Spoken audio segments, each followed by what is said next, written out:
auditor for the Department of Revenue had gone missing.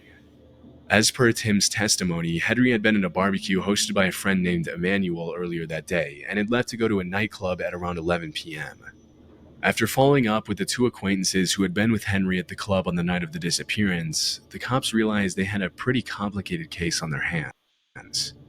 According to the two friends who had been with Henry at the C'est La Vie nightclub in Spring Lake that night, Henry had been drinking pretty heavily, and upon leaving the club at around 2 a.m., he allegedly asked William, one of the acquaintances he was with, to drop him off at a gas station nearby. After getting dropped off by William, who thought it was strange that Henry rejected his offer to drop him off at his house instead of a random gas station, Henry called his wife a little after 2:20 a.m. According to his wife, Henry sounded pretty delirious on the call, and near the end of the conversation, she called one of Henry's friends to ask him to go get her husband. Even though the friend didn't answer the call, the last 2 minutes of the conversation between Henry and his wife were recorded by the friend's voicemail, and the content of the conversation is pretty disturbing.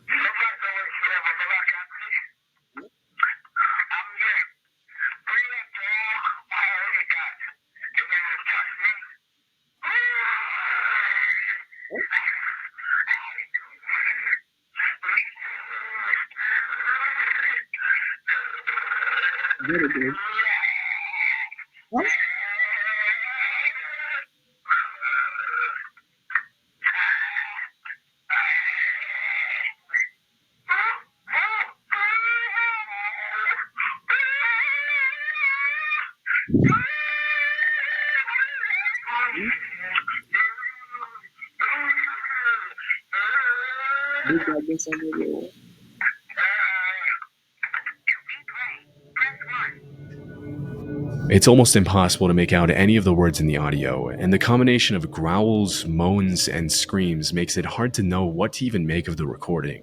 But needless to say, the voicemail is pretty unsettling. It almost sounds like the screams are coming from someone who's being attacked, but we obviously can't know for sure. That same evening, another acquaintance called Henry and later told police that it sounded as though Henry had gotten into an altercation with someone in the middle of the call. Strangely, even though Corinne McCabe, Henry's wife, mentioned that the sounds her husband was making during the call were extremely out of character for him, who was usually perfectly articulate, she only made a single call to one of Henry's friends to try and get him to pick up her husband, and when she didn't get a response, she went right back to bed. Even more strangely, during our questioning, Corinne repeatedly told the cops that she knew Henry was alive, even though she didn't have the evidence to prove it directly. After this extremely disturbing voicemail was recorded, Henry's phone records show that he called a Texas number that he had called over 20 times that day, but when the cops tried to trace the number, it came up as no longer in service. It's impossible to know if the calls themselves were made by Henry or someone else, but after the unsettling conversation with his wife, phone records show that several calls were made from Henry's phone to that same now disconnected number in the days following his disappearance. As the investigation went on, things continued to get stranger. Suspiciously, the cops never found footage of William's red car pulling up to the gas station where he had supposedly dropped Henry off, even though they checked the entire night's footage from all angles. William later ended up changing his story and alleged that as soon as he dropped Henry off, he immediately got back in the car and William dropped him off at another gas station a couple of miles away. It was later revealed by a confidential FBI informant that during the searches that took place after the disappearance, Emmanuel, the host of the barbecue, and a group of 3 other men would often stand a few feet away from the rest of the search party and talk suspiciously among themselves. Still, it was never determined if they had anything to do with the disappearance. On October 2nd, almost a month after Henry went missing, a strange anonymous letter was sent to the New Brighton Police Department a few miles from where Henry went missing. The letter read, "Henry McCabe, his body next to water, partially buried. Needs search dog to find. Witness who saw burial scared, female young, asked to come forward. Can remain anonymous and will protect." On November 2nd, the cops found Henry's body in Rush Lake, a few miles from where Henry had supposedly been dropped off on the night of his disappearance. Mysteriously, they didn't find any signs of foul play on his body, even though the anonymous letter suggests he was buried by someone else. Despite the lack of evidence on his body, it's possible that he was either forcibly drowned by a group of assailants, that he took his own life, or that something entirely different took place that night. The only thing we know for sure is that this is an extremely strange case that we'll probably never get a conclusive explanation for. In the summer of 2013, a 26-year-old oil worker from Texas named Brandon Lawson arrived home from work and immediately got into an argument with his long-term girlfriend. Things had been pretty tense between the couple in the days leading up to that evening, as Brandon had frequently been working Monday through Sunday, and the youngest of the couple's two children was only a few months old. Also, Brandon had recently relapsed into addiction, which further strained their relationship.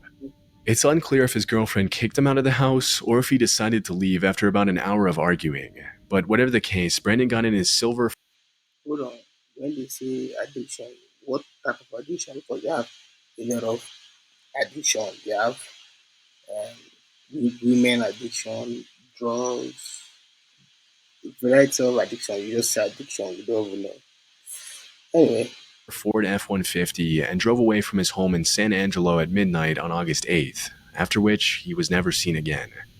The incredibly strange events that took place over the next few hours have turned this case into one of the most mysterious and disturbing disappearances of the decade. About half an hour after leaving his house, Brandon made a phone call to his brother Kyle, letting him know that he was a few miles south of Braun on a stretch of highway in the middle of nowhere and that he was out of gas.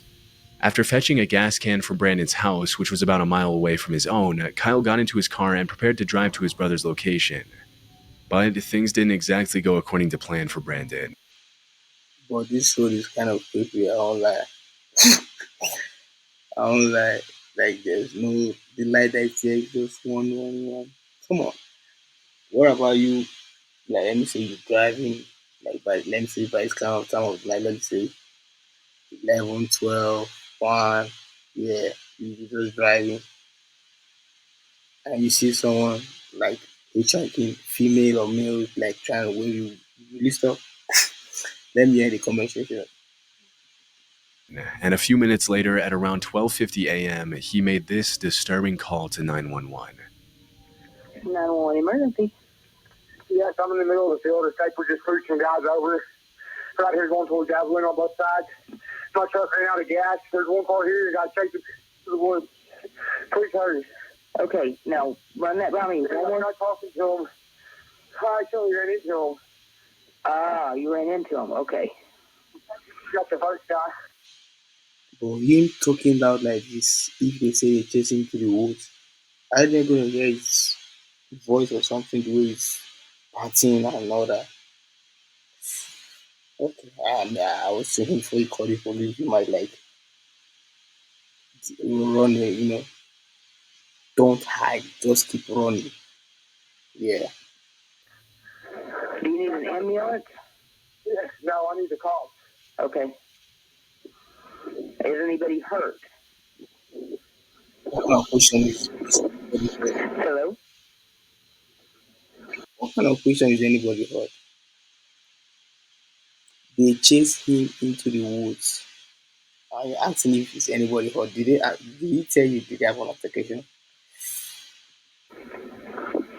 Hello? Sorry. I, Hello?